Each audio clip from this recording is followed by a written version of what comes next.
naddala mu basinzira mu ggwanga Uganda buli kibuga kyonna na district yonna gyonna mu Uganda balamusizaako kansube nti buli bulungi nange ndi bulungi era mbatumiddeko nga bulijjo nsooka ne mbabuuzaako malubabuuzaako ne ntandika okujjako njala sooka okutwala awo okusaasira kwange eri famire z'abagenzi mwenna abafiiriddwako abantu baabwe mu bbanga lino nali tubadde mu mwezi guno kitalo nnyo ddala naddala abaana abawangaalira mu Middle East ng'agenda kukuba kyeyo Katonda n'akujjulula ng'oli mu Middle East famire zammwe bambi nsaasidde nnyo n'abagenzi Mukama bw'ekimu eky'emirembe n'ekitange ekyolulwa kiba kiri mu tebenkera emirembe ne bwe basobako byonna Allah yababakingiriza ffe ng'abalya mmere tulina kye tuyinza kugamba okuggyako baagaliza okutuuka obulungi kubanga enjawulo ya budde ffena tujja kutuuka mu budde bulumu so mwenna butyo bwe mbakuŋŋaanyirizaawo nga bulijjo nga sinatandika vidiyo yaleero njala sooka sinatandika kalo njala sooka muntaagingira abantu bano njala muntagingire abaana b'obulenzi n'abobuwala mwenna abali ku TikTok eno vidiyo njala mugibeereko mwenna abaana b'obulenzi n'abobuwala bali ku TikTok njala mubeere ku platform eno lwaliro lwakiri munaagisalamu ne gibaweereza ku TikTok wona woli njala vidiyo eno njala mugibeereko njala muntagingire Wasanya Charles Peter Maigasaro gamulenge gibeere ku vidiyo eno njagala Yoseti bahabula tabasira mutano wakali yenseti tamuzizede nsanga abisinjala ole ku vidiyo eno njagala enare mwenna mbere ku vidiyo eno basajja misege basajja bikokoma njala bale ku vidiyo eno ne mukuru gampisi yatulaza amakugu njala bale ku vidiyo eno njagala bakulembeze wa national platform bale ku vidiyo eno njagala abasajja n'abazaana bakabaka mwenambire ku vidiyo eno kubanga n'ebintu bingi nnyo bengera basomesa n'okubayigiriza olwaliro nga bulijjo tulyoka tugende mu maaso alright ndowooza nga bulijjo njala tandika n'akalowoozo ka leero akalowoozo ka leero kagenda kuyita mu bwangu ate ffena katukwatako ensi nga Katonda bwe yagituwa bwe tulina ogikozesa ate ntugiyagalira mu mirembe ensi teriiko nnyiniyo ate teriiko mugulumivu kusinga oyo Katonda yagituwa gonde panka n'olowooza nti gwasinga amaanyi n'okutiisatiisa oteeka ebyo ng'omuntu Katonda yalina ensonga lwaki yateekateeka ensi nga bweri era bw'erina okutambula kati gwe musajja mukulu ali eyo alowooza nti gw'ojja kutiisatiisa otta abantu obateekako ky'oyinza okwagala bakikole tekijja kusoboka kino kijja mu kanyomero kono akakalowoozo ka leero kye tuyita obumu kwe kwegattira wamu ng'abantu ne tubaako kye twekolera naye mu kwegattiramu tubeera ne kye tuyita communication mu communication muno tulundamu olulimi tulina okwogereramu kati buno obubaka obwo bukalowoozo kale njala bugende mwenna bannayuganda bali mu Uganda n'abali mu diaspora naye nga muli bannayuganda njala bagamba nti eggwanga Uganda Katonda alifuwa ffenna mirembe nga teriko nti ani asukkulumye ku munne ffenna tuli kyenkanyi naye ate Katonda bw'aba yattirawo olulimi lwe bayita Oluganda olukozesa ekyo nakyo kirabo kyava wa Katonda Oluganda lukozesebwa okuva mu Uganda ne luyingira n'amawanga amalala geetoolodde East Africa era ne mu diaspora mu community esinga obungi bannayuganda boogera Luganda naye si buli ayogera Oluganda anti Muganda nedda olw'ensonga nti lwe lulimi oluli common mu Uganda olukozesebwa y'ensonga lwaki tulwogera kati njagala bannayuganda abali ku social media twawulewo ekitakambaga wakati w'eppera n'entula omuntu yenna okozesa olulimi Oluganda tewali musango guba gukuvunaanidde oli wa ddembe naye ate bw'okozesa Oluganda okuvvoola bannyini lulimi Abaganda beeni awo ke bayita akamanyiiro akakwasamu embwa mu mannyo nkiddamu gwe bw'okozesa Oluganda ate okuvvoola Abaganda ke bayita akamanyiiro akakwasa embwa mu mannyo naye jjukira embwa bw'egikwata mu mannyo ekiddirira egenda kukwavulako engalo ezo okukuwonya kijja kuba kizibu kubanga ojja kuvaona obulwadde bungi nnyo omuli ne rabies kati ngenda kusaba mwenna bannayuganda tukimanyi nti Uganda yaffe era tugyagaliramu tugyekumiramu wamu naye ate abantu abamu tubeeko we tukoma mu kusoomooza n'okutinkula entalo ze tutajja kumalako omuntu osobola okunywa walagi osobola okunywa bbiya osobola okulya bwe kafanku naye bw'oyagala naye tosobola kujjukira nti mu mubiri muno mw'oteeka ebintu bino mulimu ebintu ebi bye baba okosa katugambe ng'omutima ng'amawuggwe kati buli muntu yenna akola statement evuma Omuganda ng'okozesa Luganda obanga omuntu ali akafanku naye n'omuyingiza mu lubuto naye nga tomanyi ebintu ebiri mu mubiri gw'omuntu ebintu ebiri mu mubiri gwo bisobola kukola mulimu ki okwaŋŋanga ebintu ebyo ojja kunywa bbiya onywa sigala onywa enjaga ojja buli kimu naye omutima guno gwe gusalawo n'amawuggwe gano ebbanga lyogenda okubeera ku nsi kati gwe omuntu akozesa Oluganda naye nga ate toli Muganda n'ovuma Omuganda n'omwemula naye nga ombuuza ensonga lwaki omwemudde nga teriiwo weegendereza nnyo munnange be bakuwa n'okudduka ate toyita wookoma ffenna tukozesa Oluganda kubanga tulwagala naye ate akamanyiro bwe kanaasukka ne mutandika okukwata mu mbwa mmannyo embwa ekyokukola ekimanyi njala bakubiriza olulango olugutakungula bambi ndowooza obanga oyagala kuvuma omuganda kiba kirungi nnyo okozesa olulimi lwo lwennyini lw'omuvumiramu nga tategedde kubanga ajja kuba aga nti gundi yanvumye naye bw'okozesa oluganda ng'ate muganda govuma mu luganda kiba kitegeeza nti akamanyiro kasiso kalina okukoma n'olwekyo ngenda bagamba mu kalowoozo ka leero tukozese ku mitwe gyaffe tulowoozeko olw'olumu nti abasajja bano betuvuma balina mugaso ki mu uganda abasajja bano betuvuma mu lulimi lwabwe batulowooleza ki okusirika si busiru ate obutateeka bikola mu nkola tebuba busiru nabwo ebiseera ebisinga tugamba nti weepikiranga nnyo ky'onoomalawo bw'oneepika ennyo ku nsonga zotajja kusobola oyinza okusanga obuzibu bujjako kati mwenna bakozesa olulimi oluganda ng'ate muvuma abaganda mbadde mbasa bwe kiba kyetaagisa mwandibadde mukozesa ennimi endala okuvuma abaganda kubanga omuntu bw'omuvumira mu lulimi lw'ategeera oba omuvudde ate nga tasobola kuvumira mu lulimi lwo kubanga tamanyi ggwanga kimwokola kimwova naye ng'ate uganda yaffe ffenna kati gwali eyo ng'okozesa olulimi oluganda ng'ovuma abaganda naye nga tolina nsonga lwaki obavuma ekyo nno kiba kikyamu era mu kalowoozo kaaliro nga nfundikira mu kalowoozo ngende ku kigula lugi ngera bategeeza nti buli muntu mu uganda wa ddembe okukola ky'abayagala kubanga ssemateeka akuwa obuvunaanyizibwa okulondawo ku ky'oyagala okwogera ky'oba oyagala n'okukola buli kimu ky'olira ky'oyagala mu bulamu bwo kasita kiba nga kiri mu mateeka wakati njala kutegeeza bannayuganda basinga obungi ssemateeka wa uganda atuwa eddembe okusanyuka okulya okutambula obudde bwonna bwe twagala tewaliwo kawairo kagala munnayuganda kusanyuka naye ate munnayuganda bw'osanyuka olina eddembe somehow okusirika oba n'obako ekintu ekikuttere kikunyiza n'osirika naye ate oli wa ddembe okusanyuka nga bw'oyagala okusinziira ku kuggwe ky'oba olabye kino kivundwa kitya kivundwa nti ne mu ssemateeka yennyini akugamba nti oli wa ddembe obutanaaba naye bw'owunyirira oyo akuliraanye ate naye alina eddembe okukola ki okkunaaza ku kifuba kati bakulu mmwe ndabye mukulu gwe bayita Jeno Kayinde Otafiire ng'avuma era agireegerera abaganda naye mukulu njala kujjukiza ekigambo kimu ekigambo kye bayita celebrating kigambo kinene nnyo era kirimu ebintu bingi tosobola gaana muntu kusanyuka ku kyabalabe nga ekimunyumidde kubanga eyalina oda abeera katonda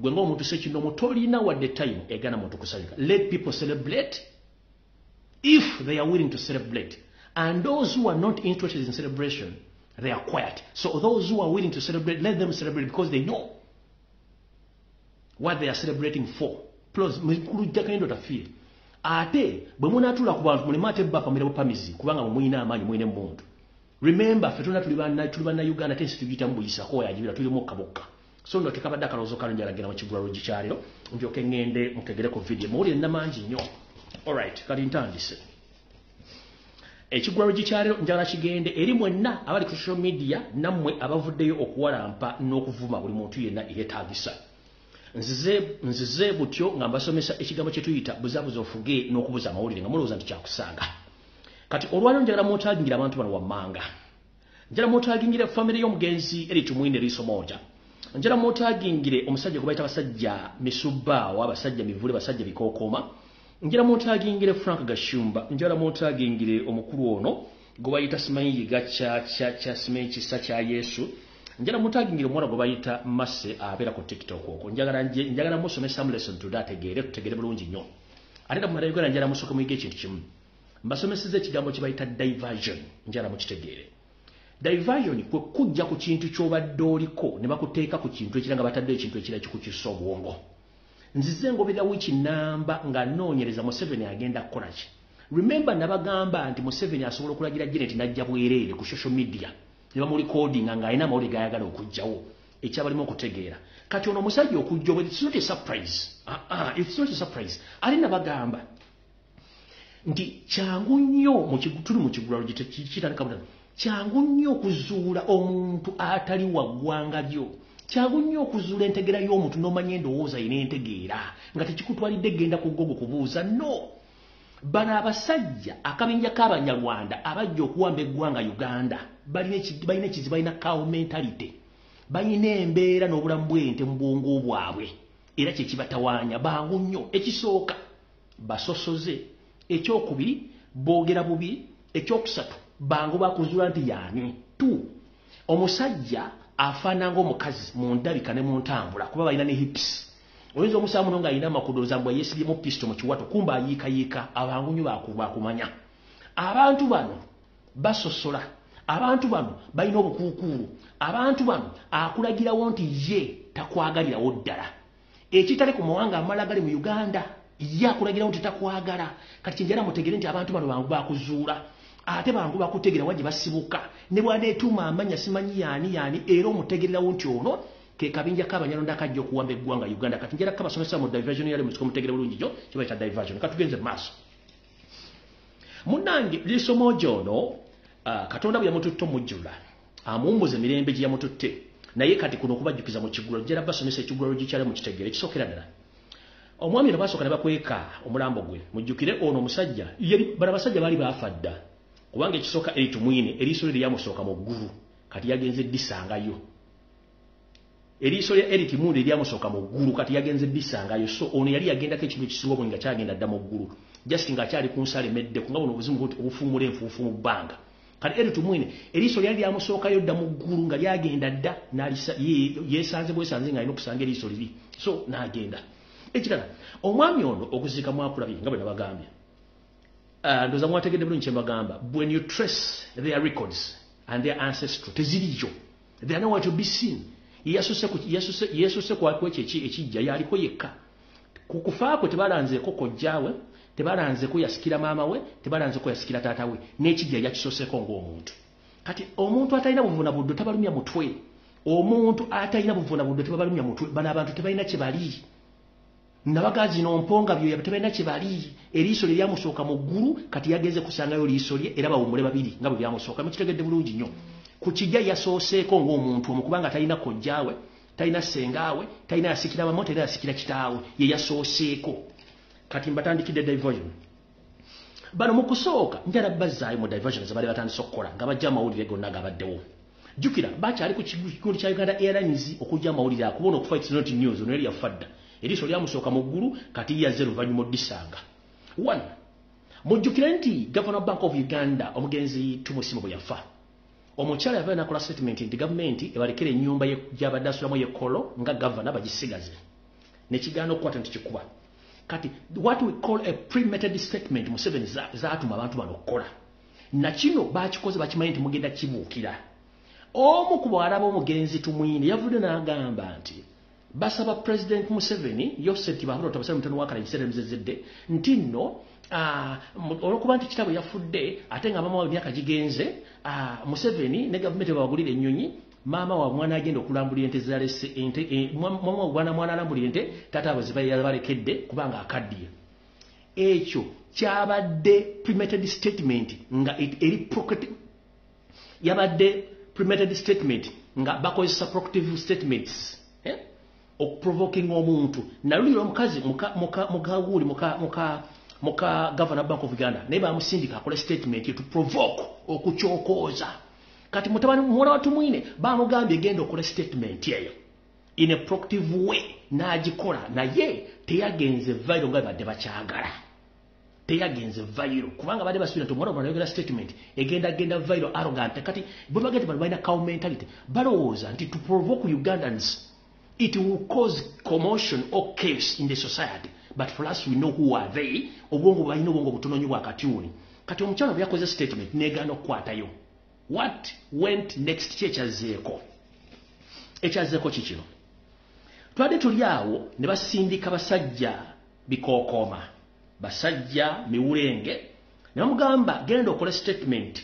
Kati mujjukire statement zino zengenda obasomera zonna zirimu ekintu ekyo kyonna kikwatagana. Basajja mivuleje n'agamba nti Abaganda temugenda kufuna kuddamu kulondebwa bantu banyankole era nekyagula n'amuteeka mujjera kubuuza basajja mivule mu bantu abacelebrating ku social media walabemu Kyagulanyi somewhere ng'akoze post ya celebrating nga nowhere how dare you wazino teekamu Robert Kyagulanyi Ssenta kitegeeza nti gwe tukumanye kisooka oli ku makerenda go ag'eddalo kubanga watoloka ebutabiko olina okuddayo endozo wali olina okumira ARVs recent bakutwala mu ekyankwanzi bakuwakana akabundu akabizi n'okatandika okukakanekaawo n'olwooza nti oli w'amaanyi nnyo kati statement y'abasajja mivule eno bwe yazze teyawukanako na ya Franka Gashumba Kasabbuuni. Franka Gashumba yagambye nti Abaganda bakuyetinze tribalism mu kufa kwa Eritu Mwine era simanyi bavumye Banyankole era buli kimu nagamba era Bobi Wine aje ategeeze ku batabani be ne bawalabe mukuru Frank Gashumba. This is to remind you mu Kigula region. Kyagulanyi talina mwana gwazala mu Uganda mu politics. Kyagulanyi alina Solomoni alina Solomoni alina bana basatu by the way. No, in fact basatu bana whatever. Abana bano Kyagulanyi bazaala. Abasigadde mu social media tumugobera bugobeza talinaako mwana tena agenda kukubira simu.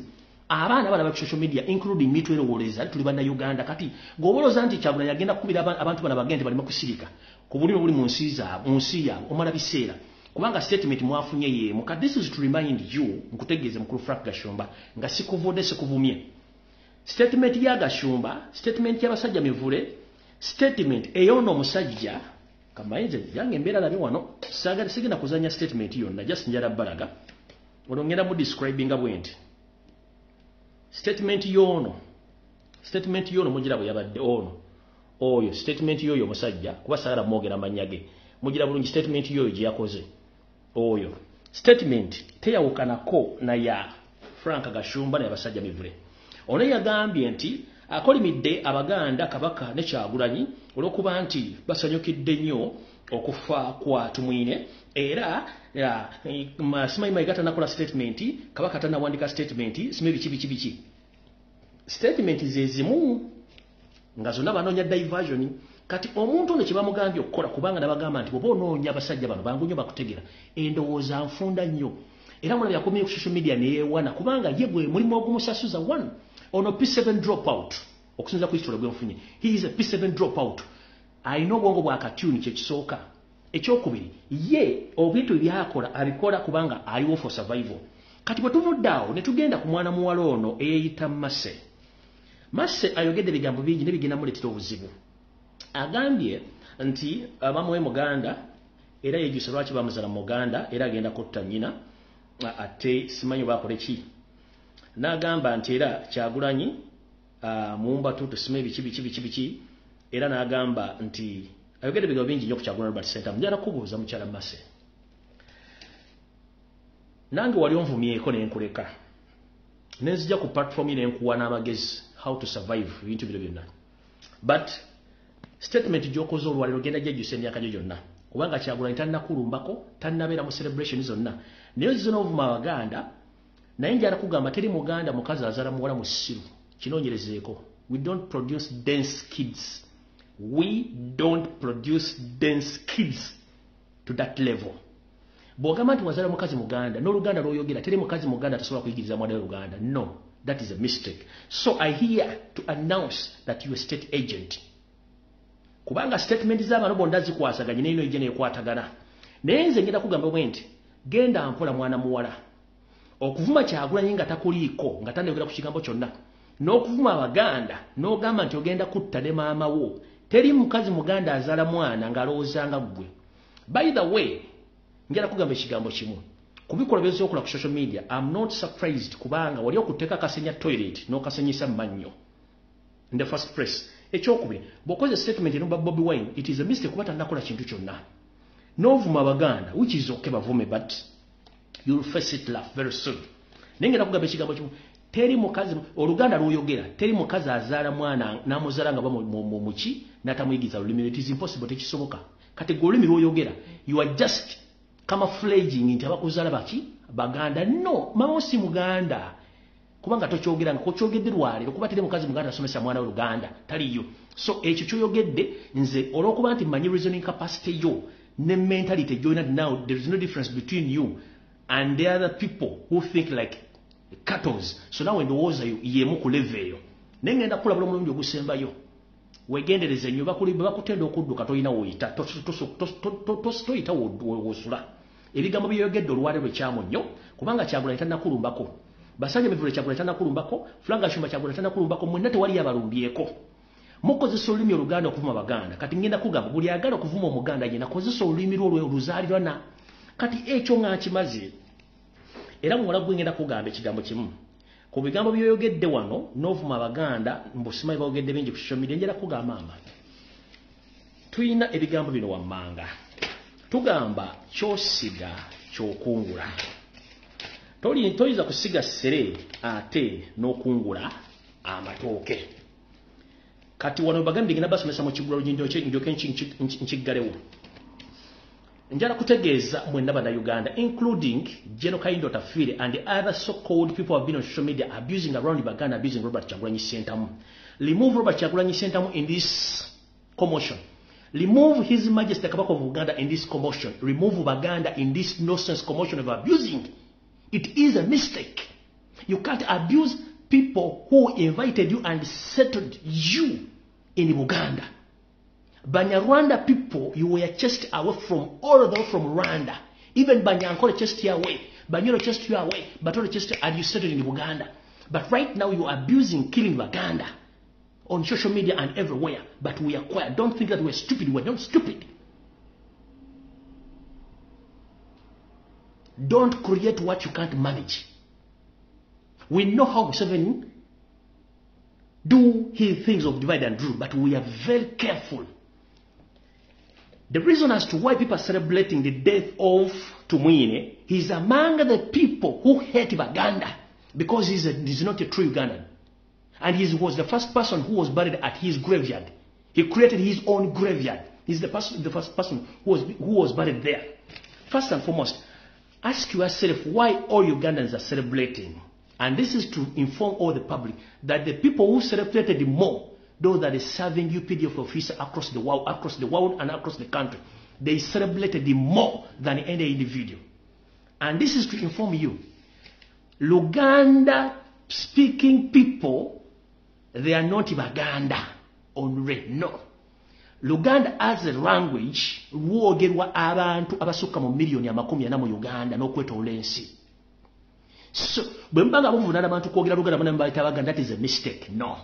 And people, they are supposed to celebrate because they know what the late Tumwine did to them. Here's a mass. These are the reasons nsonga lwaki abantu celebrating okufa kwa Tumwine. 1. Tumwine abadde arrogant. 2. Tumwine abadde serial killer. 3. Tumwine is a tormentor. People celebrated because his personal characters were unbelievable. Embeera z'obuntu n'enneeyisa Tumwine badde nfu eri abantu.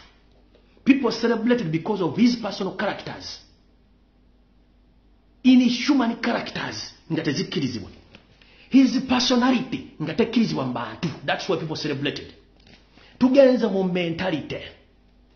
Bulijjo bagamba cow mentality gamuluza nsaaga. When I mention cow mentality, I mean that this group of Banyarwanda who came to invade Uganda, they suffer from what we call dementia, and they suffer in what we call cow mentality. They behave like cows or cattle because they don't have morals.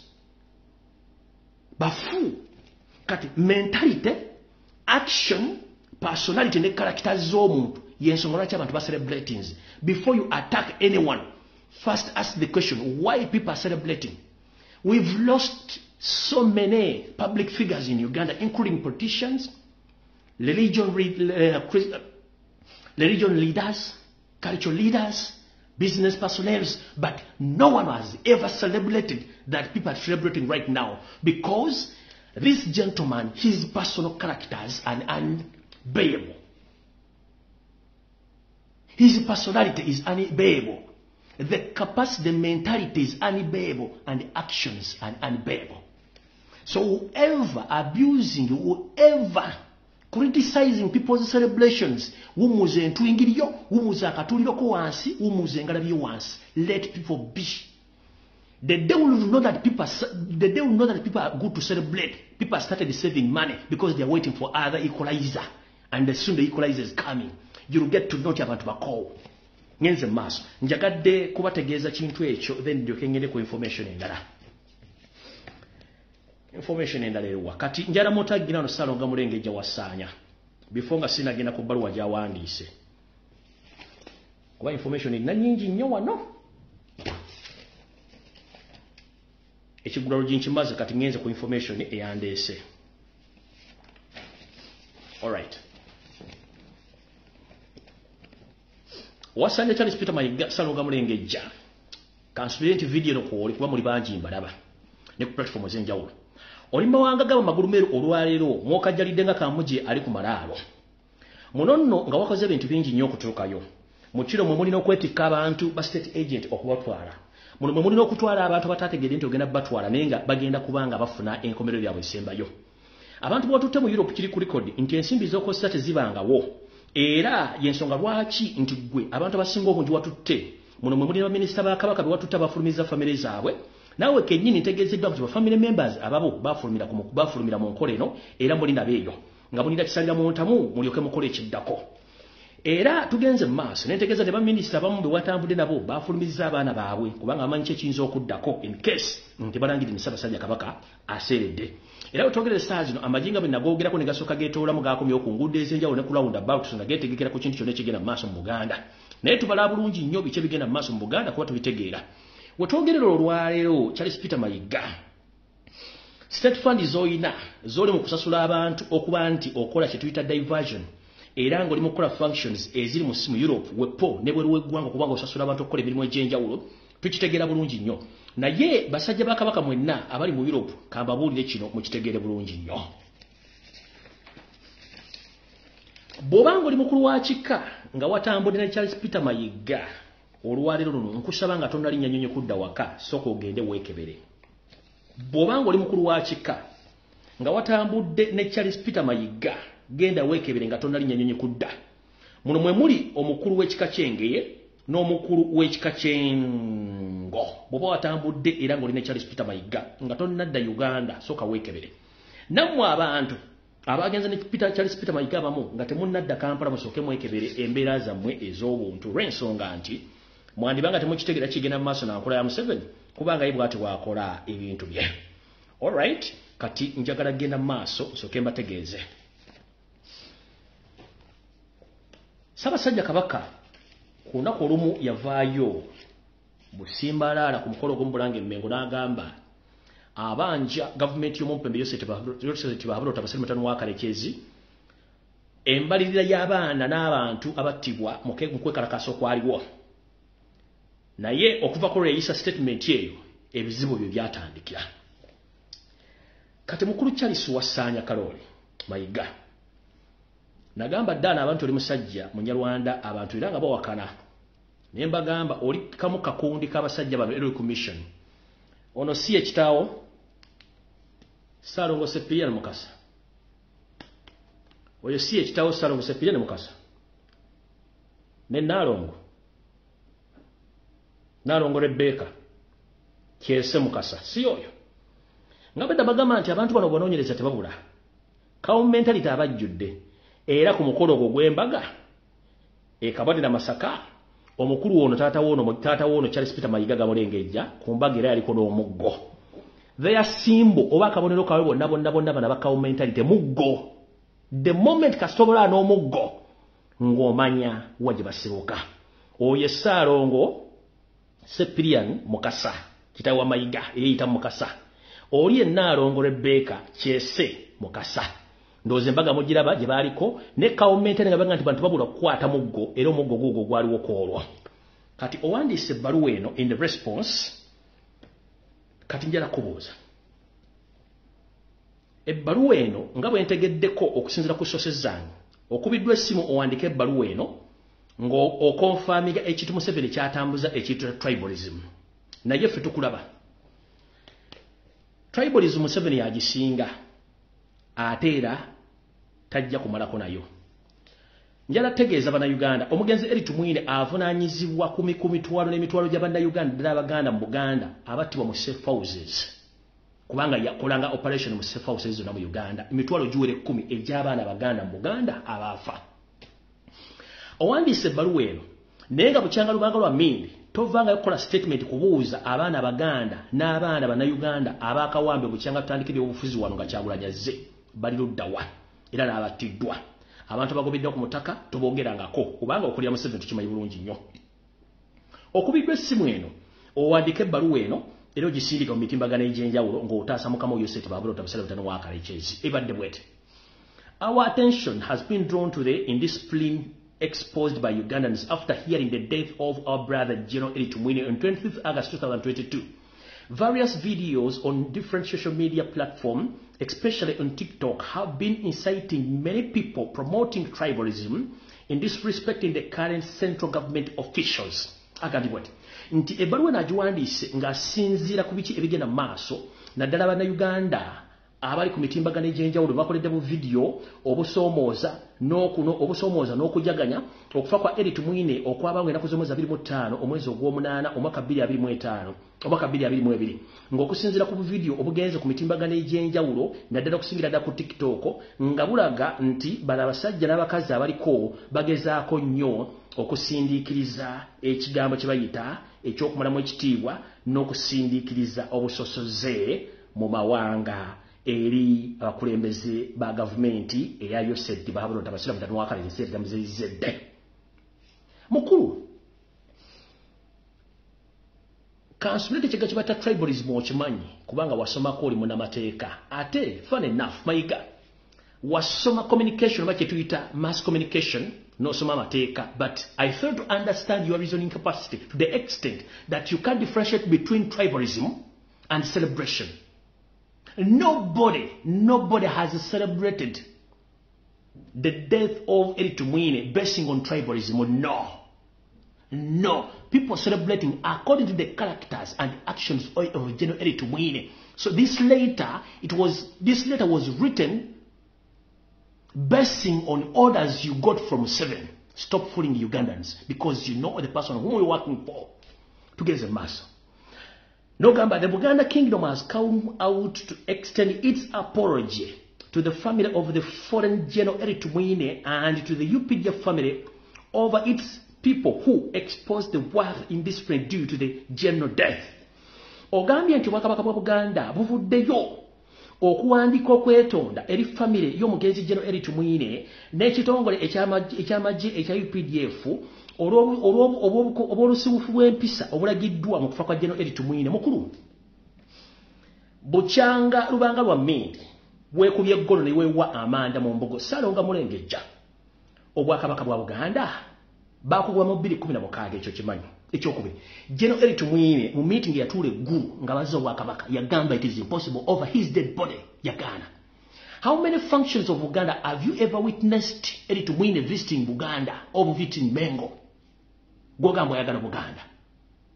When Kabaka came out to ask the accountability of people who were killed during the demonstration of arrest of Robert Kyagulanyi Ssentamu, what went wrong? Who apologized? Who apologized of the death of Baganda? Who has ever apologized? Before you wrote this letter, why didn't you ask your boss Museveni to tell his hooligan who came out and addressed himself to the public, condemning the Kabaka, your boss? Omusajja nalaga Buganda obwengula bw'amanyuma gwe n'owandika n'ebbaluwa ekisiru. Mukama bamukadamira, Kabaka bamuloga. Omusajja n'atulaga amakugulu agataliko wadde lusalosalo n'abeteekamu ne Kabaka omulamba guno n'owandika ebbaluwa ekisiru. Munyarwanda gwe kikyotegeeza munyarwanda gwe. Kikyotegeeza munyarwanda gwe.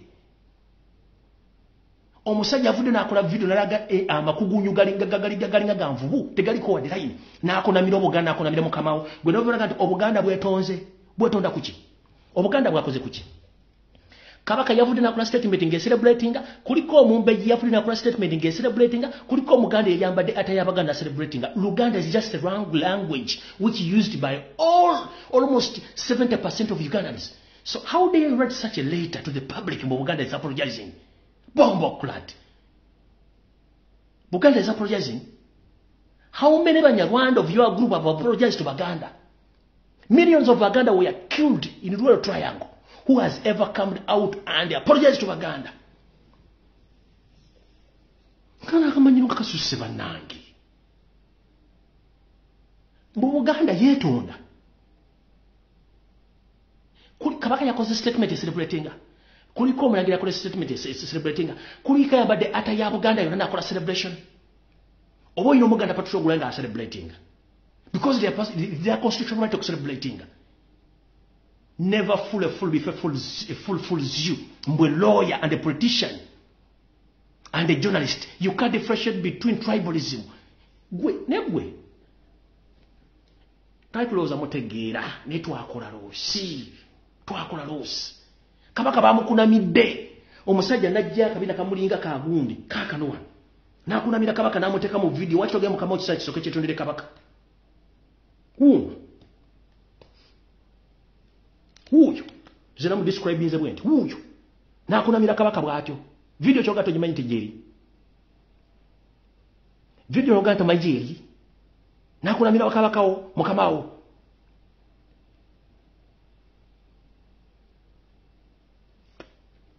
Let me teach you one lesson today. Kamalize baluwa y'obulungi nnyo. Ogenze mumaso n'ogamba. Buganda won't forget the 27 people who started the NRM Gorilla War, where the pillars of the Buganda kingdom got regained its power by 1993 after losing it to Milton Ome Oboto in 1967.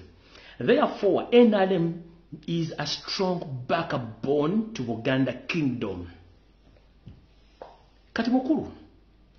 Bulijjo tunoonya kugamba nti okolera ninga abantu beebuuza. NRM is the backbone of Buganda since when?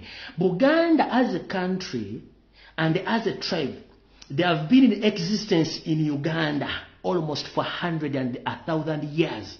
But for you, a person of your caliber, you've been in Uganda almost for 60 years. You say that NRM is a pillar or a backbone of Uganda. No mutunulira no amaso ne gakuluma n'olira ngo twakadde wenna kasajja gwe kendi kagwako gwe muwandike bino katamusobola kukozesa mitwe jammwe. Since when? You mean NRM is older than Uganda? NRM is older than Uganda. Or NRM is older than Ankole Kingdom. NRM is older than Busoga Kingdom.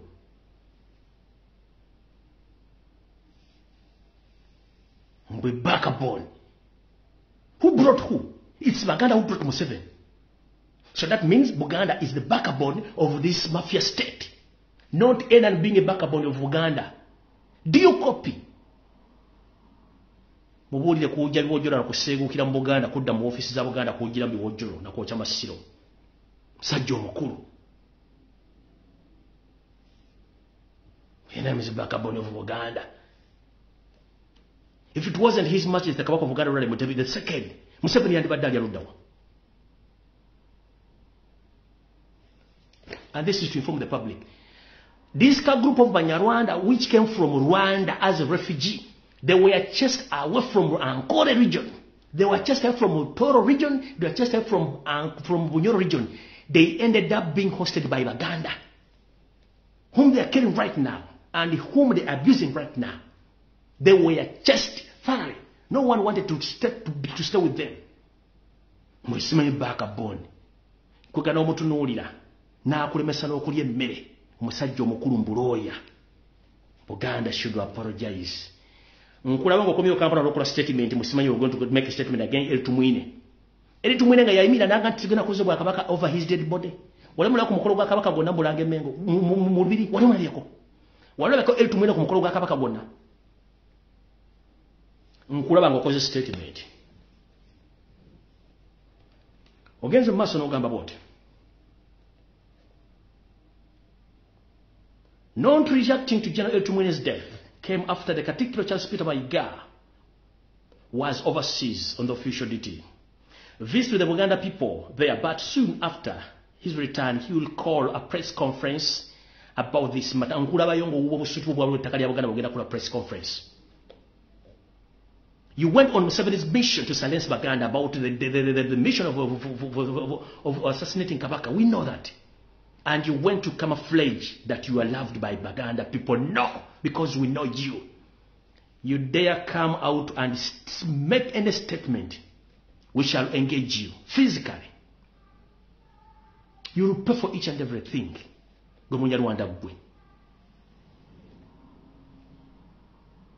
Kamala okuyita omwami ono asooka akunnyonnyola okufuna okutegerako obulungi.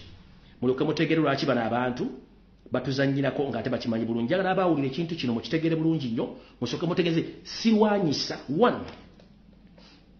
Njagala musooke mutegere. Waliwo enjawulo wakati w'Omunyankole n'Omunyarwanda. Omunyalanda gwenjogerako n'anyiiga abali mu kabinja kali akabagala okuwamba. Omunyalanda gwenjogerako n'asanyuka n'amanya ne kyenjogera. Ye omunyalanda ayagala Uganda. Kata kabinja kenjogera kabinja ka Museveni akajja okuwamba kali arroganti kubanga alina ogubaziisa ejjo talina kijja yasosewo ku kijja kye kibinja kyenjogerako. Kati bwebanga basosola Abanyankole nga mumwekwasa Abanyankole kati omwami ono simanyi kwali uno kwali njagala abannyonnyole mutegeere then nga sinagenda mu maaso okubawa information endala kuba njagala abannyonnyole mu dakiika 5 oba 6 abannyonnyole musooke mutegeere lwaki abantu bano balwana nnyo okusigala mu Banyankole ate nga si Banyankole kubanga nze nnwanyisa ekintu kye bayita Omunyalwanda yajja okusaanya eggwanga Uganda ne Buganda. Sebo oli otya Sebo?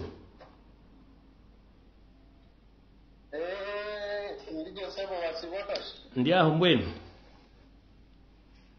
ogumire Fred ngumire kati Sebo njagala osooka ombuulire abantu bano basooke bategeere ekitakamba gatuwe pera n'entula abasajja bano waaki beesiba mu Banyankole ate nga si Banyankole era babuulire nti waaki bubanga Banyankole waaki basosola Abanyankole mu dakiika 5 bategeeze tugende mu maaso.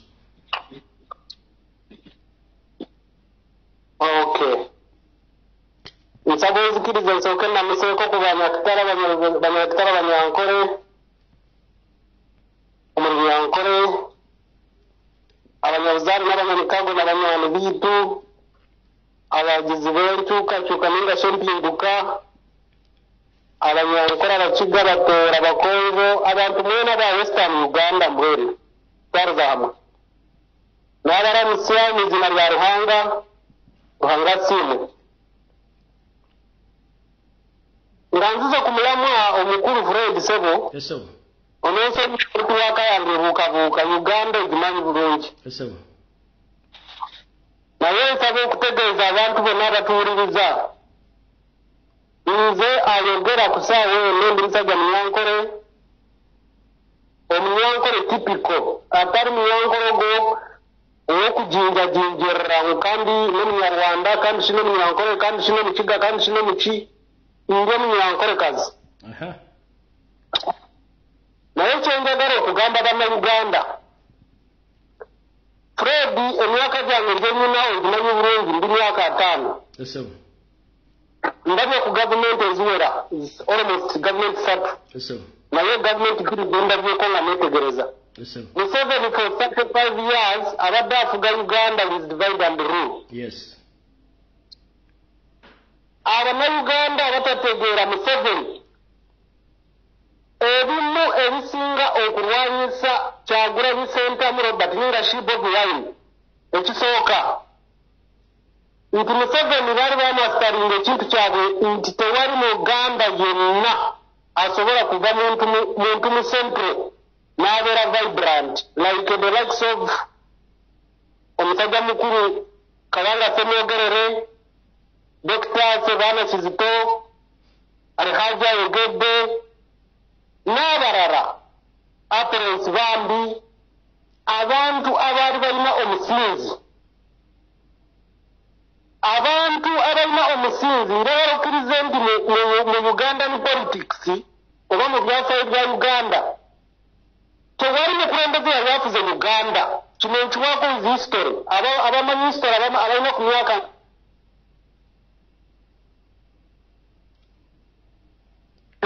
I'm sure this. Yes sir. Tewali mu network Uganda naye ompulira kati nkulira njagala ogende ku kinyusi kiri ekyono omusajja okwesiba mu Banyankole nga si Banyankole era owulira abantu lwaki basosola ate Abanyankole oli gino kye njagala abantu bagala okumanya. Kakati kyembadde ngezaako okutegeeza ki omanyi ekizibu kyonna kwe kiva tekiri gamba nti abasanyukidde Eritumuune nti be baleese obuzibu. Fred njagala nga bwekudde osomesa abantu bamanye Museveni yaani. Waliwo akatabo kayita akamakiveri. Museveni yasoma akatabo k'amakiveri n'akakyusuruza. Ekyosookera ddala kkiriza oba gaana Bannayuganda njagala bakimanye.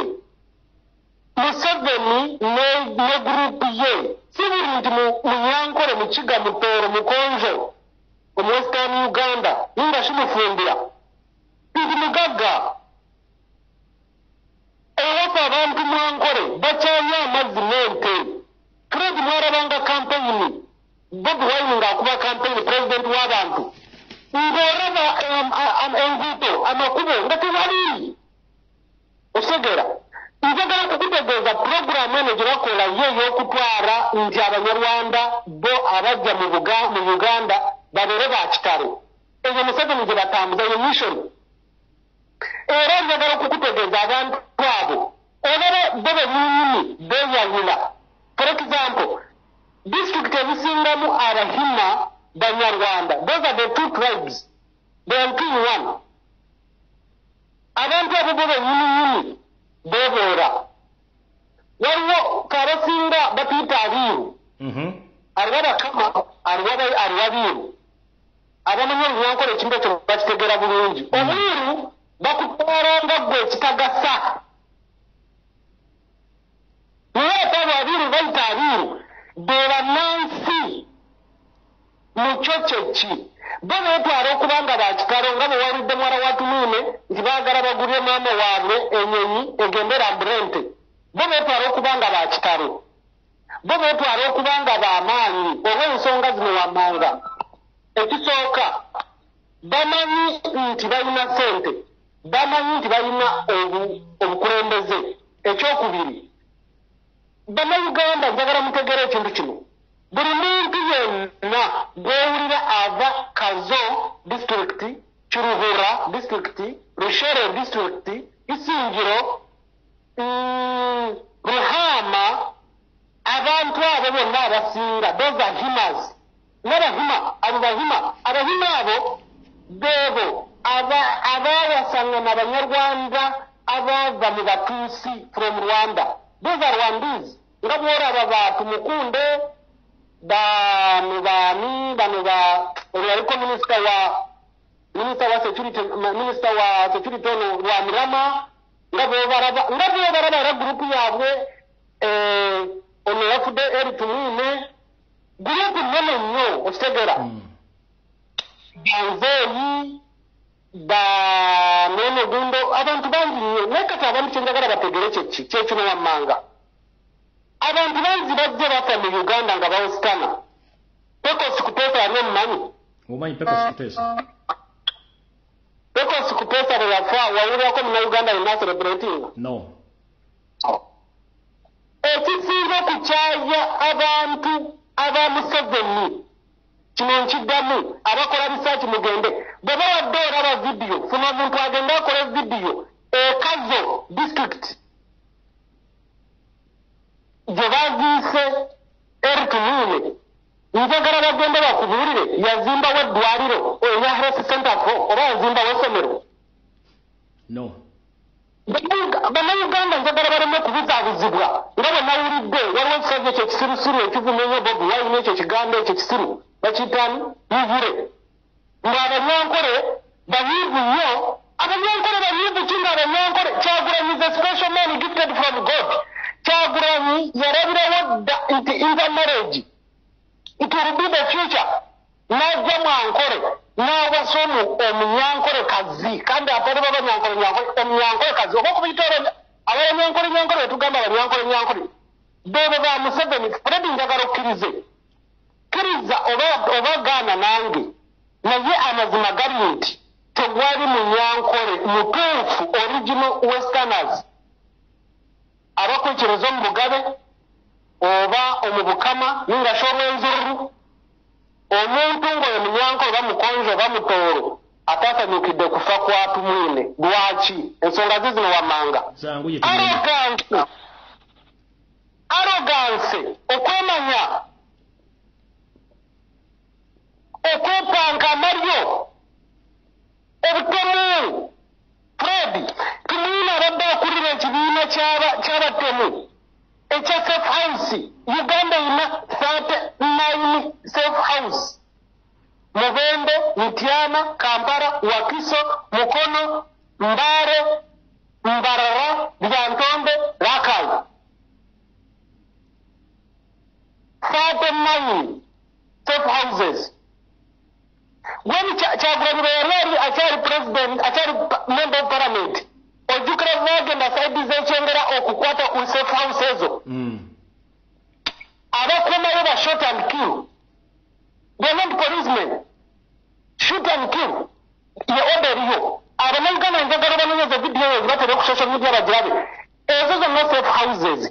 It was headed by Tumwine. Ugandans si basiru okuvaana ba celebrating okufa kwe. Abaganda mulina olugero olugamba nti ekiwola okikwasa kifred akikwasa ngalo.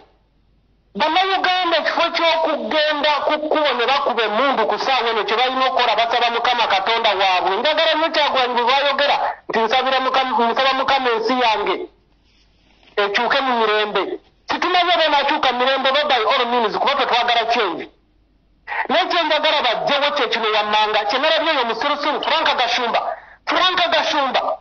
Ogono ajaawo abo bebizenjerere ebiryawo abanoonya ekyokulya kubanga amanyibwa n'avuma Bobi Wine Uganda yafuuka mulimo. Eiza ne mu Europe nawa bonna bakimanyi bw'oba oyagala okufuna simpase bw'oba oli mubbi bw'oba oli mutemu bw'oba oli muyaaye bw'oba oli muki oli mwavu oli munaku vuma Bobi Wine bajja kuwaayo 2 bajja kuwaayo $5,000,000 bajja kuwaayo omulimo bajja kuwaayo ka bonus wekati bajja kuwaayo emmotoka. Franka Gashumba kusaawa eno akumibwa SFC. Bamuggyeko SFC akume Bobi Wine ayite mu Kisenyi e Kampala.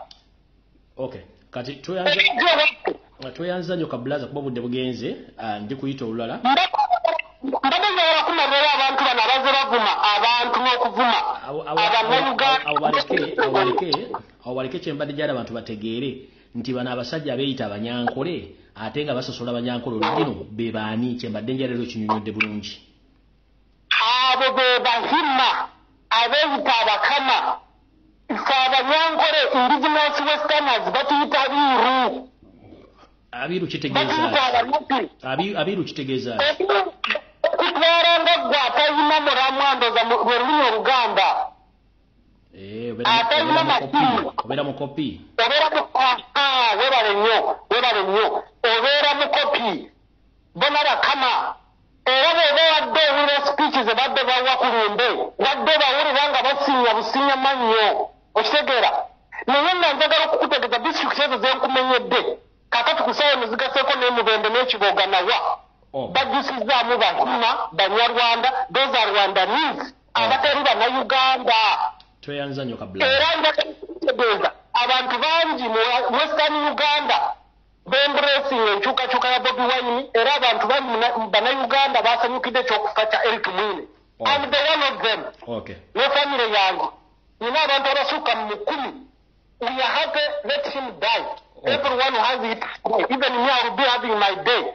Ongati nkwenda abantu bahemberere gw'abanyankole nga ninga saba nyankole ngubabire mubashemerire nga abanyankole batasemerire abanyankole babakwaterire abanyankole banyigire tewaliwo omunyankole yanyize nti abantu basanyusa olwa Tumwine okufa. Tumwine abadde yagamba abantu police has the right to shoot who? Ne Mukama alina amaanyi okukutwala kasita ng'oli devo nga ye. Kati katulinde n'abalala bagende basale musale ba Museveni ba Jeneti anti ebigere bizimbe eringa bomu. Bonna bajja kugenda. Okay, kale tweyanza nnyo kabulaza. Kale taata njakwebaza naye nga nkusuubiza nti tewaliwo muntu alindirira bwe babagamba nti nga muvura bwe yagambye nti abanyankole banyigidde Kyagulanyi oba banyigidde abantu b'omu Buganda njagala bakkiriza Bobi Wine agende akube olukuŋŋaana ekaceeka enkya ninga si ekazo ninga si erushere waraba mu kampeyini Bobi Wine yayita erushere ewa Museveni yennyini gy'abeera Kiruhura district waraba ekyaliyo nga abantu babakuba mbooko temugendayo Okuswaza abantu abo tewaliwo abaagala ng'abantu b'omwankole bwe twabagana mu 1980 okugenda mu lutalo lwabwe kubanga tubamanyi Fred nga kino sinakyerabira nimbako katono abantu abo abeeyita bakama ninga sabahima ababanyankole ba Museveni balina ebintu bino wammanga baagala kuleetawo genocide mu Uganda.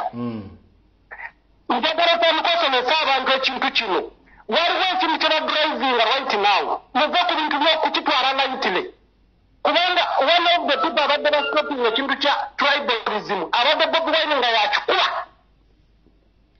era yesawa eno tuyita Obuganda omusajja yavudde emirage omusajja omusirusiru najja n'abakunamira mu Bwakabaka n'akunamira Bwakabaka kabaka forasi nganze njogera Buganda because I'm proud of Buganda. Baganda, you are welcoming a lot of people. Abantu n'amatiya kyaligonza bwe baafa, people they were celebrating. I have my 3 guns in the car. Okitegeera. Kakati abantu badraivinga ekintu kya genocide ekyali e Rwanda mu 1994. Museveni akimanyi bulungi yakuliyetinga kino kiki nekirala Fred. Western Uganda erina miliyoni 9 plus ez'abantu. Naye yasinga n'ababaka mu parliament ya Uganda. Can you imagine? Nga Buganda erina close to 15 million people. Naye yasinga n'ababaka abatono mu Uganda mu parliament. Abantu bakozesa bwongana bategera kintu ekyo. Bajja kitegera toyanza bategera kintu ekyo. N'olwekyo njagala bannayuganda baveemu ebyokuwoza mbu abantu abanyampi wali omusajja tubakuwoza ekigambo banyampi abo babasajja mivula abo banyampi basirusiru abo Franka Gashumba abo nabo nabiiru ne beekoma abakama yesu baliyo babeesengereza babeeyogerezaako bulungi baagala kufuna kyakulya. N'olwekyo temugeza nze nkwenda ekyokulabirako oba ekyokusaba baba bagamba nti MUP oba ningashi Abanyankole baaganya Abaganda njagala Bobi Wine bamugambe ekyakola omukuŋŋaana mu kaceeka Gimanyi stadium eyambarra akola omukuŋŋaana abagambe nti nyinayo meeting tewali tiya gaasi tewali amasasi olabe 10 zinajja enkya even enkya without even publishing for so long. Abo abasajja baagala kuleeta genocide mu Uganda. Bannayuganda njagala muzuukuke. Era abantu abali ku nkyukakyuka abalwanira enkyukakyuka yessaawa mugule amaaso. Kubanga abo abahima ababeeyita bakama Abanyarwanda ba Museveni bo batyo baatandika genocide mu Rwanda nga balwanyisa Abahutu. Fred, you remember that? I remember that. Nga balwanyisa Abahutu kitwale mu kyetebe indigenous Ugandans. Okitegeera kati Kagame abatuddeko emyaka gigendamu almost 30 kubanga ye group yemu era baraba group yemu baraba bangu nyo bakomeri babeera boogeza busirimu parliamentarite. Okitegeera wawulidde omwana ozuukukotya olina okotya ku lumbe lwa taatawo n'ogamba mbu taata afudde twalibadde mu baganda bange musonde sente ne mugula ennyonyi n'amagenda alabe ente. Can you imagine? Stupid person like that. Kale kablaza olunaku olungi kankute muganda wange. Kale mukulu baba nonsonyi wa network ya Uganda n'ogimanya Fred n'akwesengereza otusasire onkamene mpaka Rugambura mwagala esengereza. Ningimanya munonga. Webala munonga obusinge n'embabazi bano. Kale sawa. All right. Nsonyi okuseka naye yebibiseka bati. All right. Ndoza mukitegedde bulungi nnyo. Waliwo enjawulo wakati w'abantu abo. Munnayuganda oligino gwe bayita Omunyankole, gwe bayita Omwiru oba gwe bayita Omukopi. So we addressing Abiru, not Museveni and his family. So nkiddamu, in Uganda as a country we are all unified and we love each and other person. We love each other. That's why for 62 years there is no tribal crashes in Uganda. So there will not be any kind of tribal crashes because Museveni is trying to create tribal crashes between the indigenous Ugandans amongst them, but it will not happen. One, we the Baganda in Uganda, we love all tribes in Uganda. That's why in Uganda you find each and every tribe settled in Uganda without any fight, any crash. So Museveni, whatever you are planning, it will not work out. Just come out publicly and say that we, the group of Banyarwanda, we are against the tribes, all tribes in Uganda. But whatever you are trying to insinuate, saying that Banyankore, no, you are not a Banyankore and you are a group. The original Banyankore, those ones you called the copy, the poor ones. And I'm addressing those poor Abanyankole, not you, the foreigner. Because remember, at the time when you came with your group in Uganda, many regions chased you away until you settled in Uganda. And if it was Baganda, you would have not been in that state house. So to wali chintu chona kigenda kuleta genocide mu Uganda kubanga tuyagala abanyankole tubagala tuwasizzamu tubazaddemu kati gwe ka tribal statement koko kola kovugana zine embuzi zabitanga tekajja kukola kubanga Uganda ebaddewo ng'eggwanga tewali ggwanga lyali lumbeko ggwanga linalyo nga balwana no kati gwe kiyagala okukola tekijja kukola ne bonoosomba embuzi ezabitanga embuzi enzirugavu n'ozingiza mu Uganda zikole entalo no. Remember, this is to remind you. Otalo na olusitula okimanyi nti mwe mufuluma fere tufuluma. Nchiddamu. Gwe musajja gwe. Remember, olutalo na olusitula mu Uganda, oba Buganda, fere tufuluma tusigala wakati. Tuli mutima, oba tuli mawugwe tetufuluma. Gwo ofuluma ne babbi balino mufuluma. That's why previously I told you muzimbe buli wamu mwagala. Naye everything will remain behind. So, mukozese emitwe gyamwe before you end up like other people. Use your head. Omuganda tajja fuluma, omunyankole tafuluma Uganda, omuto tafuluma Uganda, omuteso tafuluma Uganda, omunyo tafuluma Uganda, n'omusoga tafuluma Uganda amawanga gasigala mu Uganda. Mmwe olwokuba muyina obubbi, muyina obutemu, mwajja kubba, mumugenda ofuluma nga mbuyita mbuyisi. And this is remind you. Let me state in English. Museveni, whatever you are insinuating, you are planning genocide amongst the tribes in Uganda, it is a mistake. Remember, we indigenous Ugandans, we love each other. That's why in record, there is no anywhere in record that there have been any tribal clashes between the indigenous Ugandans. It's not been written anywhere in history. So remember, whatever plan you are creating to bring genocide in Uganda, it won't work out. It's you and your family who are going to run, leaving the country. But we indigenous Ugandans, we are going to stay there because we were born there and we are Ugandans. So whatever you're insinuating, it won't work. We are Ugandans and we love each other. And we won't fight each other. So whoever on social media, moving around, abusing Baganda, using the same language of Baganda, please go slow. And I'm here to addressing the what? The origin of Abanyankole. So those who are camouflaging that they're Abanyankole, abusing Baganda, your cards won't work out. Stay where you are and stay awake. Because you don't know what you are playing with. Ngenze maso. Awuvuddewo.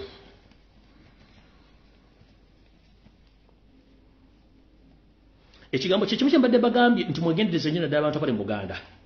Mwawuliddeko akatambi akala kutambula ku social media nti bagenda gaba omukka ogufumbisa emmere oba ogufumbisibwa okweyambisa okufumbibwa mu mmere gwe bayita gas. Njala tegeeza mwenna abasajja n'abakazi abali mu Uganda. Naddala mu kitundu ekyamakati ga Uganda kituyita Buganda region. Naddala mwena Abaganda n'abasajja Abaganda bawangale mu Buganda. Mwegendereze nnyo. Enteekateeka ya Museveni okutta Bannayuganda tennasirika wadde yalowooza nti asinga kati Katonda okutegeera. Wetwogere essaawa zino bafumba olugezigezi okutandika okugaba gaasi mu Uganda mbu abantu bamukozesa okufumba naye gaasi ono butwa olw'ensonga nti laavu yagijjewo yabalemesa okubawa emmere mu lockdown. Ate atukwate gaasi amukuwe nga gaasi yennyini empty gas container oba tank egula wakati emitwalo 14 bw'oteekamu gas bamuteramu mu kilo oyinza oteekamu kilo 5-10 okweyongera buyinza koma okweyongera laafu ogenda okubalira ka gas tank kano nga kali equivalent ku mitwalo 5 egya Uganda. Museveni yajjawo laavu ekola emitwalo 5 n'agikuwamu oteekemu gas omufundise mu nju. Use your head. Mwenna Bannayuganda abali mu Buganda mwegendereze nnyo mishoni ya Museveni ey'okubawa gas ninga abawa butwa. Bw'oba tasobola kukuwa kilo ya bijanja nga kilo ya kawunga akuwe gas equivalent ku mitwalo 5. Use your head. Mukozese emitwe gyammwe. Video baba gikwata mugenda gisanga ku YouTube. Nkiddamu. Video baba mugenda gisanga ku YouTube ngeri clear. Kati nkiddamu to all Ugandans. NRM and Museveni, they are planning a mass genocide or a silent genocide in Uganda, but mostly in the Buganda region, whereby right now he had used his NRM chairman LC1 village to village to supply gas tanks to local people. But this gas tank and gas is contaminated with poison. So he's moved because we've been defeated in so many fields or in so many ways through which he wanted to eliminate and to decrease the number of Ugandans. Right now he's moving around giving out gas to indigenous Ugandans, but the move is to use those gas tanks which are filled by poison to be used by the people, in the time people are going to work, the number of people will be already dead in that mission. So Ugandans, be aware, don't accept that promotion or that giveaway of gas tank and gas across Uganda region, because that gas is contaminated with poison. So please, tanachabetaza ayagala batta busse kubajjawo ngenze maaso.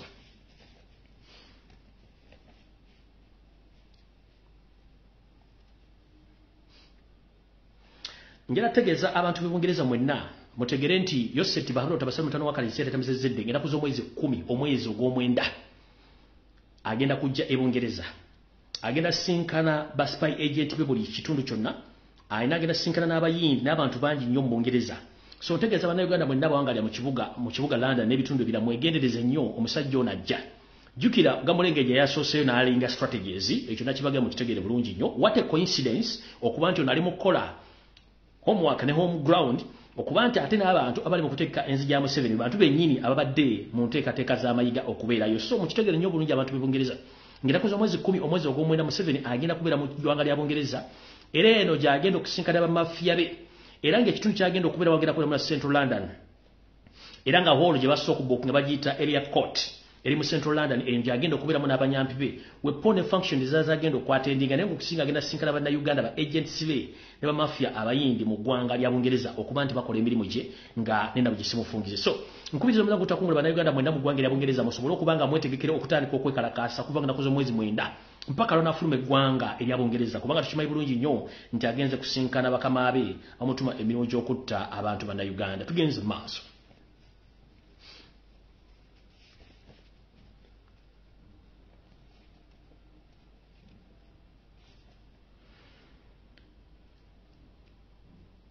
Mwenna bannayuganda abawangalya social media temwewuunyanga abakungu abamu Mengo batandise okubagamba nti balwadde oba bali ku ndiri gye bujja katono, era temwewuunya nnyo okulanga abakungu abamu Mengo government batandise okwogeza ekirimi eri mukama waabwe n'embeera ye ey'obulwadde.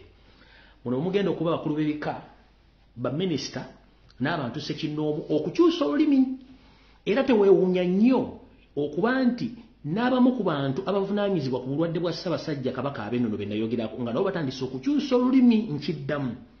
Teweewuunya nnyo ng'abasajja n'abakazi batandise okukyusa olulimi ku mbeera ya Ssaabasajja Kabaka ey'ebyobulamu, era teweewuunya nnyo ng'abamu abavunaanyizibwa ku bulwadde bwa Ssaabasajja Kabaka balina omujja be nayogerako nga nabo bakyusizza olulimi, kubanga ssente zayisinganyiziddwa mu mikono n'okutiisibwatiisibwa okw'enjawulo okutandika okwogera Olufalansa eri obulamu bwa Ssaabasajja Kabaka, kubanga Mayiga omulimu agukoledde ddala bulungi nnyo era akimanyi nti omulimu agukola bulungi nnyo. Tugenze mu maaso.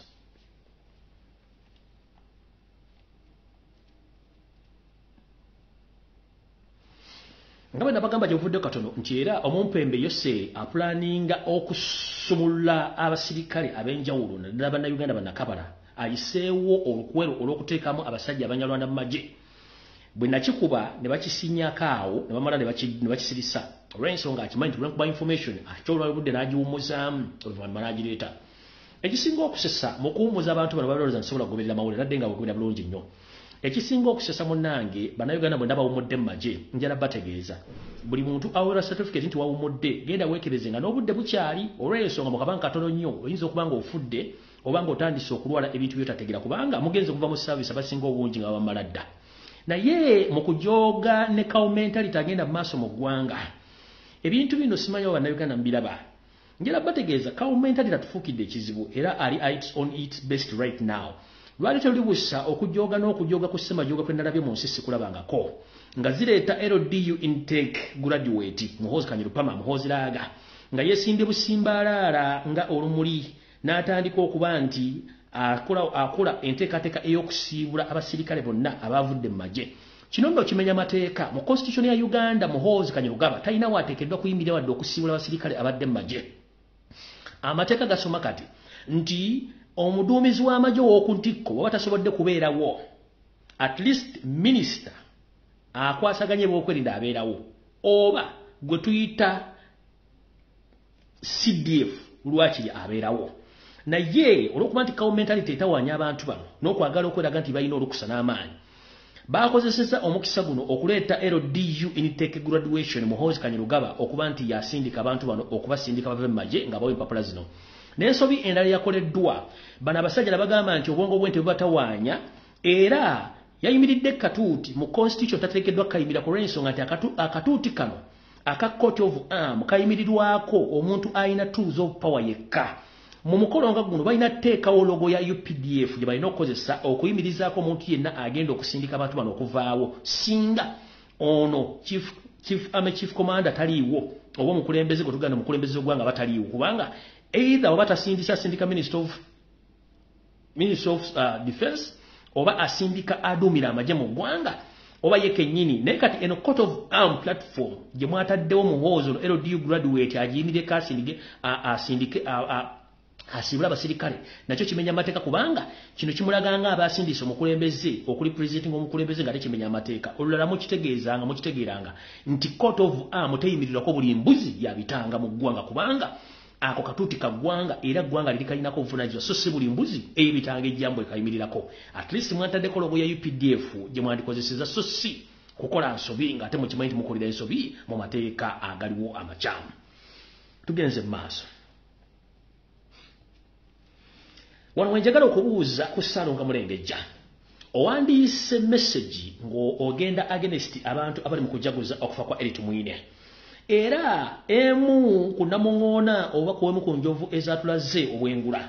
Yavuddeyo n'egamba nti tennalaba bubaka buva wa Ssaabasajja Kabaka nga bukubagiza omugenzi Eritu Mwine, tannalaba bubaka buva waani bukubagiza Eritu Mwine. Njala mubuuza oba nanjala kubuuza Mayiga. Bukyangobera mu Buganda emyaka gye bakusigamu ng'Omunyarwanda osandika okubiga Buganda. Walolabyeko Ssaabasajja Kabaka Magulu Nnyondo ng'awandiika ebbaluwa ekungubagira omuntu yenna eyaliko mu nsiko nga yalwana entalo gwe tuyita war veteran ng'agiwandiise mbwa mukungubagira nedda. Njera kubuuza Wasanya Charles Peter Mayiga. Bukyanga Luwanga lwa Mini kuweza Ssaabasajja amufuula kintu kyaku talenti buli asanga akubako n'ayita waawo kiki ekirala ku bantu bennyini bwe bali mu kususuta essaawa zino be bamu abali mu olwagala okugyawo Ssaabasajja Kabaka n'obutazzawo bwa Kabaka era nga tukimanyi bulungi General Tumwine y'omu ku bo. Ngera kubuuza mukulu Ssaabasajja Kabaka yennyini bamugana okubeera mu byobufuzi omubulooki okubeera mu byobufuzi kati ebbaluwa agiwandiika nga munnabyabufuzi munnamagye munnaki ate era Obuganda bwaddembe okusirika ku nsonga ezimu kubanga ziba tezibukwatako abantu abalina okuwandiikira condolences messages zino ye State House n'abooluganda bakola beekwano Ssaabasajja Kabaka is less concerned si nti agenda kuwandiikira buli mbuzi nti agiwandiikire obubaka obugikola ki ogisiibula kubanga yalaba alabadda mukoowu bamutuusiza mu bizibu bino yensonga lwaki musajja wa Katonda ali mu mbeera eno bweti. Bwe tugenda mu maaso era nkubuulidde nti abantu bangi abafudde mu magye n'ab'ebitiibwa bangi mu magye wali olabyeko nga Ssaabasajja Kabaka awandiise message yonna nga ekungubagira omujaasi yenna kubanga akimanyi be bantu bennyini abaamuleetera obuzibu. Era tugenze mu maaso nkutegeeze nti olw'okuba nti ggwe n'akabinja kammwe akali mu Buganda ak'Abanyarwanda baabagoba ewammwe ne mujja mu Buganda ne bakingiriza ne mutuuka mu Buganda buli kimu ne mukikola kati mutandise kwagala batta beddi za Buganda. Nenjala kubuuza sooka weebuuze ggwe ebikolwa emukola okutta Abaganda mubasasula okubayamba obbatuuza we muli mulowooza Abaganda tebalina checkbox mwe basobola kuwandiika kusasula kuddibwamu kubasasula mmwe abasasula essaawa zino. Njera kubuuza Joseeri mu myaka bwe mwajjira mu Buganda mwasooka ne mutwala olutalo Omuwankole ne bagobayo era y'ensonga lwaki mulina obusungu ne futukwa ku Banyankole be muyita abiiru be mwagaana n'okuddiza obugabe bwabwe mubasemba mazeewu mubagobye ku mataka abamu tebakyasobola na kusoma. Era bwe ntunuulira enkwezenge eziri ku social media ezeeyita abiiru oba Abanyankole oligino nga zivuma Baganda mbasaasidde temuvuma temukimanye muddeyo musobe byafaayo nga temunnavuma Muganda temunnavuma Munnayuganda yenna olw'ensonga omusajja ogw'omulwana musajja Munyarwanda eyagobebwa Mwankole n'obwakabaka obugabe n'abusaanyawo nga ye kennyini yayagala afuuke kabaka w'Abanyankole ekitasoboka.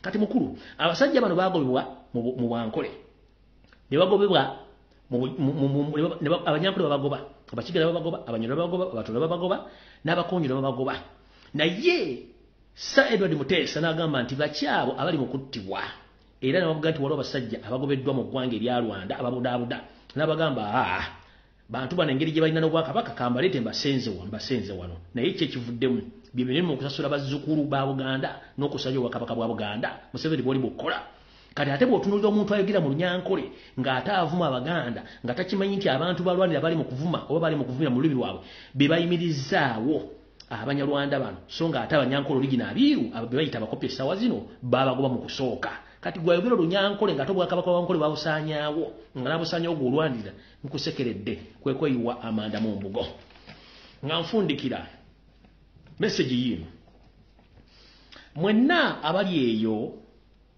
mutandika okusonda akasente kamwe bulungi nnyo anti tunaatera okuddamu okudigidda buto kubanga bwe twogerera mutungo erina ggoolo emu ate Kiruddu terinayo wadde akabonero essaawa yonna bandi tuleetera ggoolo bayikolayiza mu ngeri yonna esoboka mu seevinga akasente kammwe anti mutegedde omukulu ono w'essayidi eri naye embeera si nnungi nga bwe nabategeeza era kiri bubi ku ggoolo ya mutungo kubanga Kiruddu agitwalira ddala njala tegeeza mwenna abasajja n'abakazi abasugumbiza nga muwagira omusajja Yoseti Baholo tosero tano wakasi yatebezeze ensanga bisibe akyunyiza Abannayuganda okubatuusa obatuusa mu nsi yaabwe ogenda okufiira ebunaayira akyunyiza Abannayuganda okutuuka okwagala obbakula ebikimu ekisoboka essaawa zino omusajja ono ali ku tebuuke tebuusula obutebuukeere naye ng'ate mbadde ndi awasanyaga Mulengejja Ssaalongo ng'ali mu kuwandiika ebbaluwa namutaayika abuleminga abantu aba celebrities ng'abayita Abaganda obwe tuyita nno bwe tuyita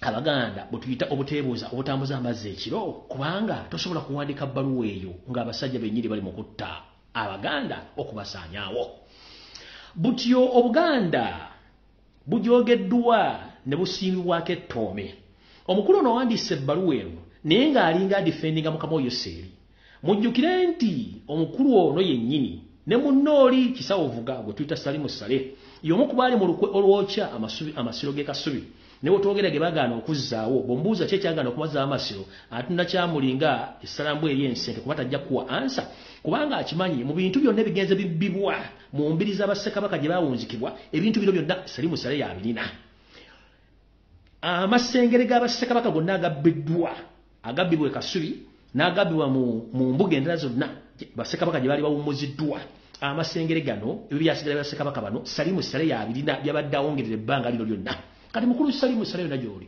njala kugamba bw'obanga okyaliyo ng'okyaweza obulamu ebitundu 2 ku 100 nsaba amasengere gano gewabba ag'abassekabaka ogasaba oluwanga galukuwe mayi musiruwala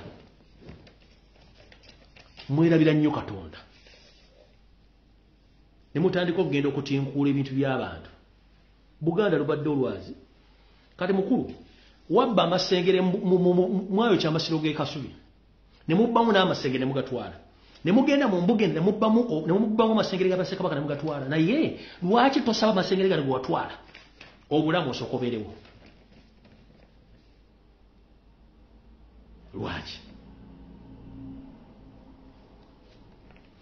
Charles Peter Mayiga nga tonna kola press conference gy'ogambye okukola jjukira Obuganda busaanyiziddwawo gwe kennyini ne Mukama Yoseri Jeno Salimu Sale nako anaatera okuyitibwa omugenzi yali amabega okusenda n'okutwala amataka ga Buganda bwepo n'ebisigala by'abassekabaka ebisinga obungi ng'abiwongera bimuwa obulamu n'obugagga naye katakyasobola ndo bigamba mu ntaasa ewiiki emu oba omuyezi ebiri mbeerewo omwami ono yali amabega w'okusenda abasajja n'abakazi n'abazaana ba Kabaka ku ttaka ly'e Lusanja Yoseri tibahabulwa mukulu we mwe yakubira essimu ne yeebuzaabuza ng'afukaana bamwe amukubira ajje amubuuze kumbe essimu yali agyekubiddeyo kennyini n'agaana okujja era y'omu y'ono omwami yali amabega okusenda ekyaki y'omu ndeeba eya Katonda omulamba era naye yeebuzaabuza ng'afukaana aba mbu ebintu bino tabiriimu kale butyo wasanya kalo Charles Peter Mayiga Mulengejja Ssaalongo nga tonnawandiika bbaluwa nakola press conference Abaganda tubaleemu amagezi apology gy'okoze ku lwo gikoze ku lwo ne famire yo n'abalongo obuwazaala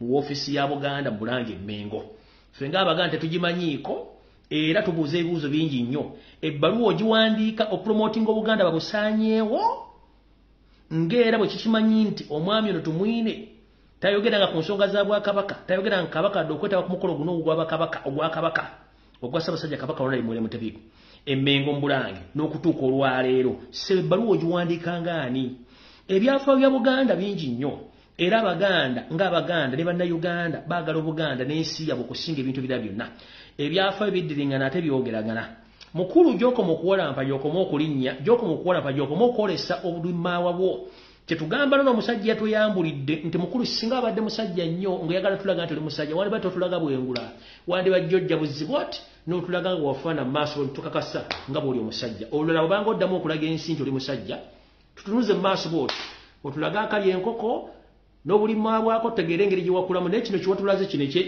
ekyegundi ekyenvubu tekina kye kitukolako mukulu eno envubu gye omusajja yenna atulaga bwenyi bwe ne tumanya obwenyi bwe buli butya naye gwe tulaga bino egundizo zino wante tusobola kutegeera ffe twagala omusajja gwe bayita omusajja otulaga akali enkoko tulage n'obulimaawa ne bino tebikola mukulu bino amaze biseera era njala bagamba okutandika n'olwaleero tudde ku mulamwa zino diversions batuvugamu waliwo kye bakeepinga on kye bapressurizing okuteekawo Ssaabasajja Kabaka nga bategeera gye buvudde katono obulamu bwe si bulungi nnyo abasajja bano bapulaninga ngera mukiwulidde mu statement yaabwe era bagamba nti kati mwalumiddwa nnyo kubanga no bano abasajja balina provocative language ne actions bakola okutinkula abantu naye ekizibu kibatamanye omanyi tugamba tosiriwazanga musiru ng'omusiru tannakusiriwaza Museveni endowooza yo ne banno abawumba tutu si endowooza y'Abannayuganda. We, the indigenous Ugandans, we don't think the way how you think that we think. No! We think differently and we behave differently. That's why you've tried to provoke Ugandans, but we are watching. We are watching. So you are trying to push tribal crashes and organized genocide. It won't work because we Ugandans, we love each other. So whatever you are insinuating, it won't work out because we know the hell are you. We know. We know. We know. For us, we can't hate Abanyankole original. We can't hate them. We love them. And I was taught by the Abanyankole, original Abanyankole. I was taught by the original Abanyankole. Mr. Buyinza, I don't know whether he's still alive and kicking in Uganda. Madam Turiamureva, I don't know who are still alive and kicking at Navagarika Primary School. So I know who are the original Banyankole. They are armed and easy. But you arrogantly, you are trying to insinuate that to bring genocide in Uganda, it won't work out. We love Banyankole, we love each other, we love the Batoro, we love the Bakonjo, we love. That's why everyone settles in Uganda. But what you are planning to do, it won't work out. Use those stupid people to abuse, but for us, we are here watching, mister. We know who the hell are you. For us, we can't work on your pressure. Go and eat your mother something. We are here to stay. Cook whatever you are cooking, but you will end up being cooked. Cook whatever you are cooking, but at the end of the day, we are going to cook you. Hope you understand what I say. Yeah. You used to tell us to go and eat our mother something. You too go and eat your mother something. Whatever you're planning against Ugandans, we are here to stay. You will kill us in numbers, but we are here to stay. The more you keep on pressure on us, the more we get strong and we get know who the hell are you.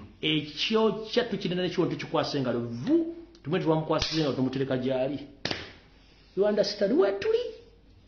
Bring all your propaganda list badde ku TV boogere bakole buli kimu ya nonsense tumanyi kye mufumba tekijja kukola kubanga ekisooka tweyagala yasongola kirwani munayibange Munyankole oli mukiga ono mukonjo ono mukitunywa mwegwe mutunywa bia ye mutubira mu kati mwabere mu bukukule mwogere obyalwa ndala mu tutabuzabuza tubalaba ate kibaluma kati muli ka TV mulya mufa ekinugu kibaluma mugambe embweno ate nze ndi mbwa ziri ezasooka ziri embwe njizi zimbwa zitezisuwa okitegeera ndi mbwa ziri ezitasuwa embwa ngewunyiriza okuva wano kilometers 7 wunyiza ekijja kati yenze okitegeera yenze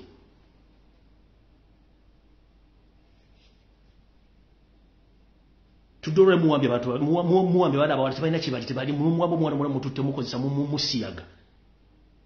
And you see people come around abusing somebody. Hello? Tulibako nyo. Whatever it means, kija kwa peninga. We romance you slowly. By slowly. We know how to handle such situation. We've been there almost. Our grandies have been there facing such challenges. But good enough for us we can speak. Our grandies faced a lot of challenges. because they didn't have any platform to share to share the information and ideas. But right now, Flash, we have the information, we have the ideas, and we have the platform. We shall share the information until we romance you, and you will come. I'm telling you. Slowly, slowly, we shall romance you. You will come. One of your people is already down. The brother of yours, soon, very soon, is going down, and the others. We shall romance you slowly by not using gun or anything. No, we know how. We know. I've told you, I was taught by the Banyankore, original Banyankore to Yamureva and Muhumuza. At Navagareka Primary School, the school which you demolished using Charles Peter Mayiga, and you are Salim Muhoz Kanyugaba. So in brief, I don't have history in education. Sasoma. Kubanga unasomera mwana mwamenyao kati bikodiza ngira zijjawo. Ndasomera ku Navagareka muganda kitoke kutumiddeko nnyo International Boxer University kutumiddeko nnyo obi wange.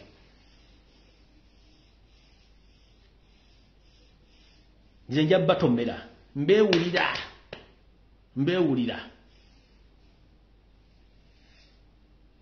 Abasomesa Banyankole original bamanyi ngeri gye beeyisaamu so si mmwe. Abakwata ekirangiro nosoka n'okola te ku ntebe. Bakuba mwayiga ofuna obutambala kyobula nti okwata obutambala buno obweru gye kaluda wakandu wanko. N'ogirawo n'okwata ebitambala n'ogira live n'osuula eri. No, Abanyankole original, they behave and they have table manners. They have public manners. They know each and everything.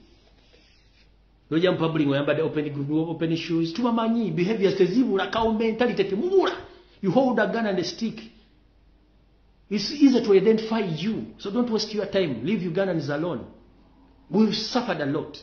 Our grannies suffered, our parents suffered, and we right now we are suffering. So we are here to talk to prevent and to protect our kids and our grandkids from your nonsense. You've destroyed the nation for 35 years. Your people get sick and being thrown out of the country. What happened to Uganda? You mean we can't build these hospitals in Uganda? The education system is dead. 90% of youth in Uganda are jobless, seeking jobs across the world. Investing money and getting visas, some end up being conned. You are the president. If you know that God doesn't consume pancakes, you would have left that office earlier.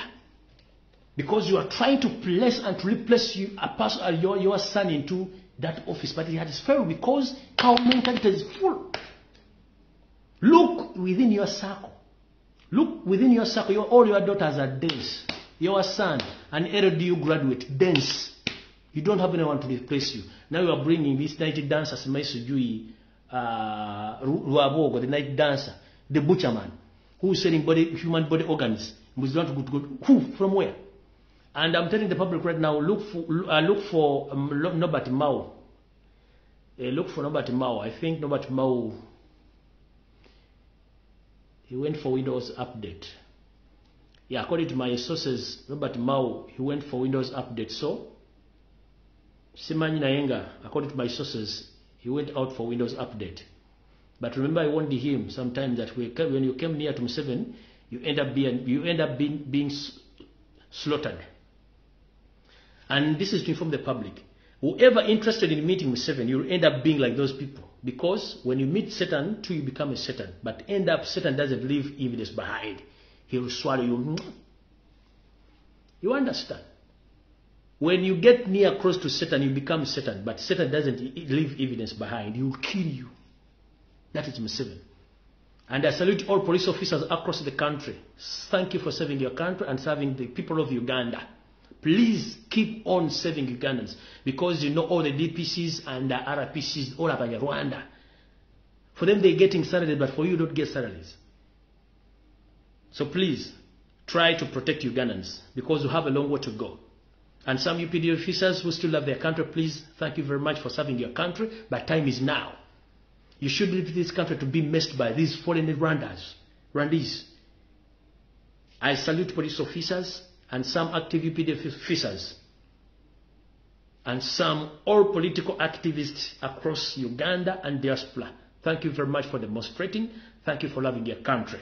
For God and my country, bless you, I'm out of here. Mukama bankumira takumira mpera neriddewo tusinkano nakolala naye nga kyemba mutegere ensi weeri etulaba ate nammwe balaba. So whoever using Luganda to abusing Baganda, you need proper Windows update. Nkiddamu, whoever abusing Baganda using Luganda, you need proper Windows update. Because you don't know what you are insinuating and you don't know what you are dealing with. For us, we are here, we are watching. Abuse. Process by process. Mujja genda. Mujja kula kyebayita okuturuka. Museveni and Yakakuli, you are going to, anytime you are going to hear, n'okuturuka kwennyini, mujja kulira okuturuka. Mukumanyi? Mukumanyi? Nozo okulira omuliro nga gukwokya. Maximum respect mweraba.